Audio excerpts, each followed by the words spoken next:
Das Krokodil, der Kasperl und der Besedeifi. Wie im echten Leben gibt es auch im Kasperltheater Helden und Schurken. Das Krokodil ist zum Verlieben. Ist zum Verlieben? Ist zum Verlieben. Weil der Tod weniger zum Verlieben ist. Die Frage wäre schon, warum gibt es einen Tod und einen Teufel? Ja, wir vermuten, dass das um 1900 rum ist. Schon allein vom Polizisten her mit diesem Helm da drauf. Preußischen Helm. Zumindest interpretieren wir das so. Grüß Gott. Grüß Gott. Was für ein Theater haben Sie uns hier mitgebracht? Wo kommen denn diese wunderbaren Figuren her? Ein Kasperltheater aus Passau. Ah, okay. Und wie ist es in Ihre Familie gekommen? Wir haben ein Haus gekauft. Und das war am Speicher noch, der noch entrümpelt werden sollte.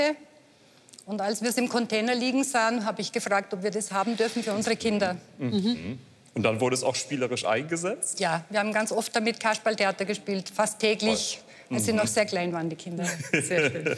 Und ich habe die Lieblingsfigur in der Hand, oder? Ja, das Krokodil ist absolut super, oder? Ja, das größte Maul zählt manchmal, ne? Und es kann auch wirklich Figuren verschlucken. Ja, weil es so groß ist, gell? Weil innen so eine Öffnung ist. Ja, das ist wirklich erstaunlich.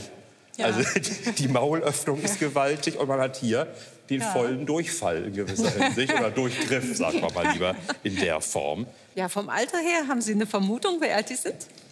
Nein, wir vermuten um die Zeit des Ersten Weltkriegs oder wie auch immer von der Figur her, vom Helm, vom Polizisten. Ja, das denke ich auf jeden Fall auch. Die sind so künstlerisch hochwertig geschnitzt, dass es sich mit Garantie auch nicht um irgendein Massenprodukt handelt. Es ist bei den Kasperpuppen immer ganz schwierig, überhaupt Hersteller auszumachen, weil meistens waren das wirklich Autodidakten oder Bildschnitzer, die die Köpfe herstellten. Und die sind so toll charakteristisch dargestellt, dass es vielleicht auch wirklich für eine fahrende Puppenbühne war und gar nicht für normalen Kinderhaushalt. Kinder, ja. Von der Geschichte her ist es sowieso ganz spannend. Im Ursprung waren die Kaspertheater gar nicht für Kinder. Oder überhaupt die Theater, diese fahrenden Figurentheater, das waren ja auch oft Marionettentheater, die über Land fuhren. Und das waren oft ganze Familiendynastien, die von Dorf zu Dorf zogen, in den Gasthöfen spielten. Die waren im Ursprung gar nicht so sehr für die Kinder gedacht, sondern das war wirklich Unterhaltung für die Erwachsenen. Ja. Es gab ja noch kein Fernsehen. Und über Kasperpuppen und das Puppenspiel an sich konnte man auch ein paar Dinge sagen, die man sich sonst hätte politisch nicht erlauben dürfen. Und es gab da viele Dinge, die gesellschaftskritisch waren oder erzieherisch wirken sollten. Ja. Und das sind aber wahrscheinlich schon aus den 20er Jahren Puppen, die für Kindertheater gemacht wurden. Denke ich doch auf jeden Fall. Ja, hallo, Teufel.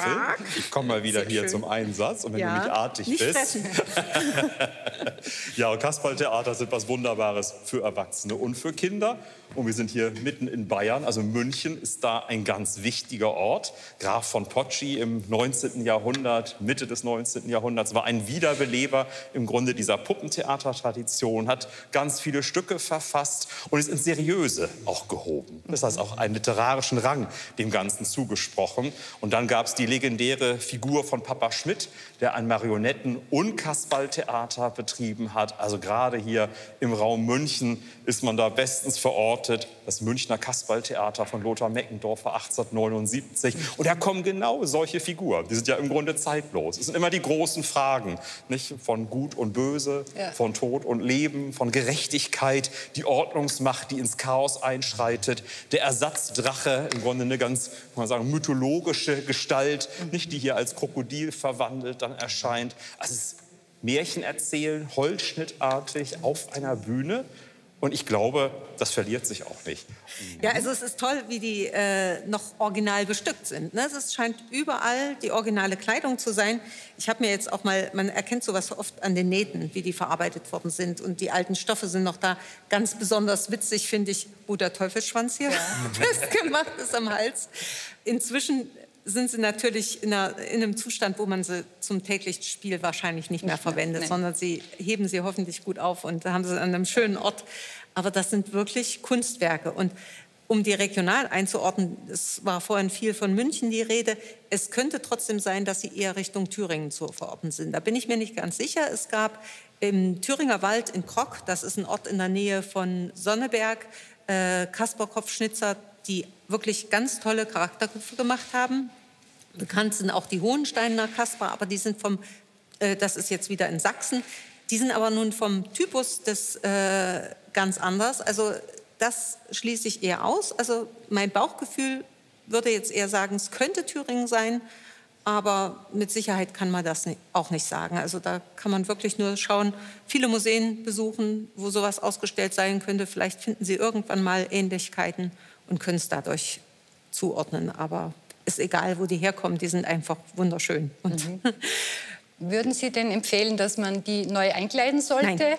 Nein, gar nicht. Also So lassen sie sind, auch wenn schon kleine Löcher drinnen sind. Ja, also man könnte besorgen sich einen Ständer oder so, wo Sie es drauf tun können. Sehen Sie zu, dass es lichtgeschützt irgendwo aufbewahren, vielleicht in eine Vitrine stellen. Und das kann man ja dann ein bisschen ausstopfen, dass die Form einfach wieder besser dargestellt wird. Aber bitte, bitte die originale Kleidung so erhalten, wie sie ist. Okay. Ganz wichtig. Machen wir. Und zum Preis, wenn Sie da was wissen wollen, das ist jetzt ganz schwierig, weil Kasperpuppen werden komischerweise überhaupt nicht gut gehandelt. Also auf dem Flohmarkt kann man Glück haben, so eine Einzelpuppe um die 50, 60 Euro zu kriegen, vielleicht sogar auch mal preiswerter. Aber 60 Euro, denke ich, wäre hier auf jeden Fall pro Einzelpuppe mindestens angesagt, weil die Köpfe wirklich kleine Kunstwerke sind.